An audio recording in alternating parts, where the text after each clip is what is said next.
Jeffrey Epstein died back in 2019, but not since Tupac Shakur has a dead man dropped so many bangers, all right? Yesterday, video of the government questioning him back in 2010 started making the rounds, and you'll never guess whose name came up.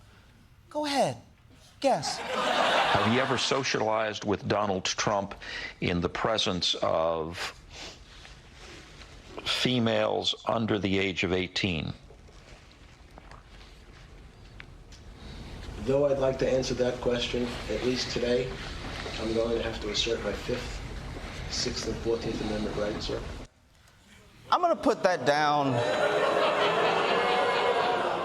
I'm gonna put that down as a yes. I'll be honest, I've never heard anybody plead anything other than the 5th before. But this guy's so guilty, he's calling out every amendment he can think of. Like, no, what's the one with the women voting? 19, throw that in too. Now, this video is dropping less than a day since we found out Pam Bondi reportedly warned Trump back in May that his name was in the files multiple times. And it just so happens her next appearance was scheduled last night at a summit against human trafficking. Pam, show us what you got. I do have a note from the Attorney General, Pam Bondi, that I wanted to share. I'm sorry to miss all of my CPAC friends today. Unfortunately, I am recovering from a recently torn cornea, which is preventing me from being with you. Damn. Even Pam Bondi's cornea is like, release the Epstein files or I quit. I don't even understand this. Like, why does her cornea mean she can't talk? Like, I don't know a lot about women's bodies, and this is embarrassing to ask, but is the cornea in the throat?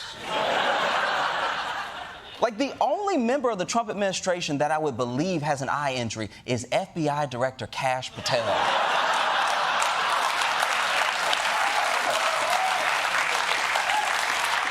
I can't tell if that man is blind or can see the future. He always looks like he just saw the Epstein files. Like,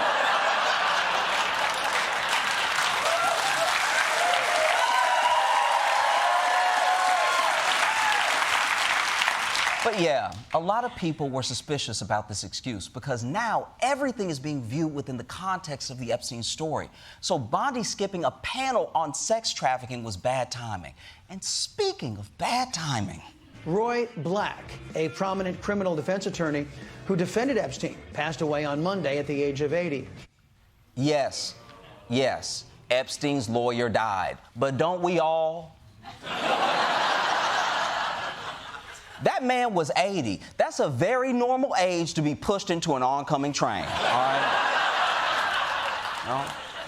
No matter what the reason was, Epstein's lawyer dying just looks bad. He had his whole life to die, and he choose now? That's inconsiderate.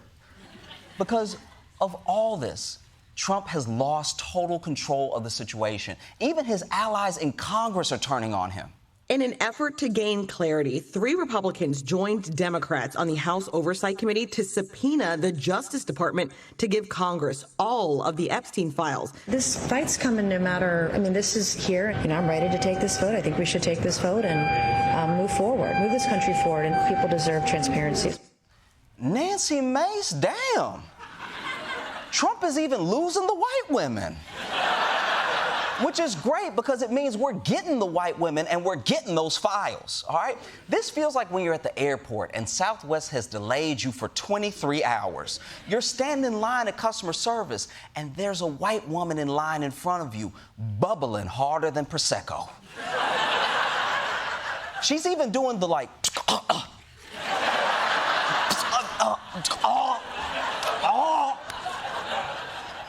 and then she turns to you and says, I'm gonna say something. And you're like, yes, white lady, go up there and get that manager for all of us. All right?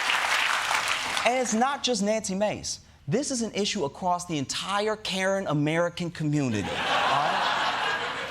Marjorie Taylor Greene wants the files. Lauren Boebert wants a special counsel. She's like, I came to Washington to expose pedophiles and jack people off.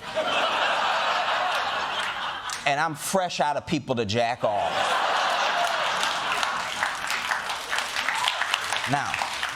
Now, it may be surprising that some of the most die-hard congressmen are going against Trump on this, but you have to remember that they ultimately just want to be reelected. And right now, their voters are absolutely losing it over this Epstein thing. How much are your constituents clamoring for more information about Epstein right now? It's the #1 phone call that we get, by far. It's probably 500 to 1. 500 to 1? Yeah, it's #1 phone calls that we get.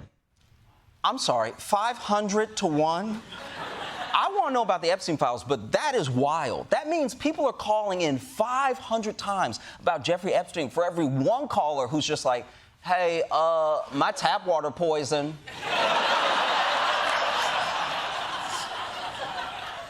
And I could understand it if everything else in your state is going fine, but this congressman's from Missouri, okay?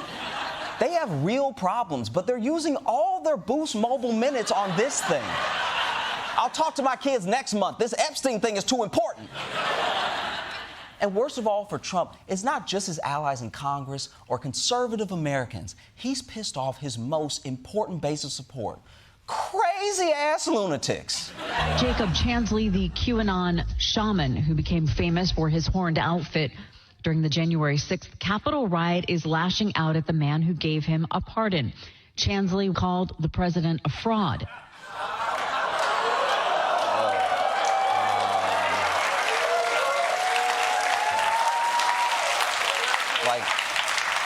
Wow. Do you know how down bad you are when the guys who went to prison for you are turning on you? Like, I need to stress this real quick. He went to jail for Trump. This would be like if Nelson Mandela came out of prison like, you know what? I'm done with black people.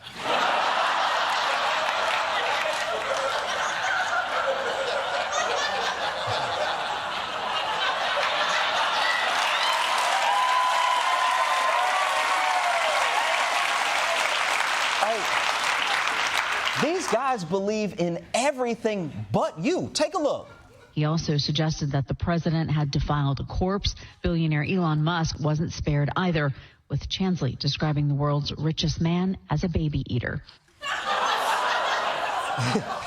This is so bad. That's the thing about QAnon. Like, if Kendrick Lamar wanted to ruin your life, at least he'd do a bunch of research on you and your family. QAnon just comes out and says you're eating spines. And there's no way for you to prove you don't eat spines. In fact, every time you've got some between your teeth, they're like, see, he flossing babies. At this point, forget about excuses. Trump is going to need psychoactive drugs to get people's minds off Epstein. And luckily, he has one.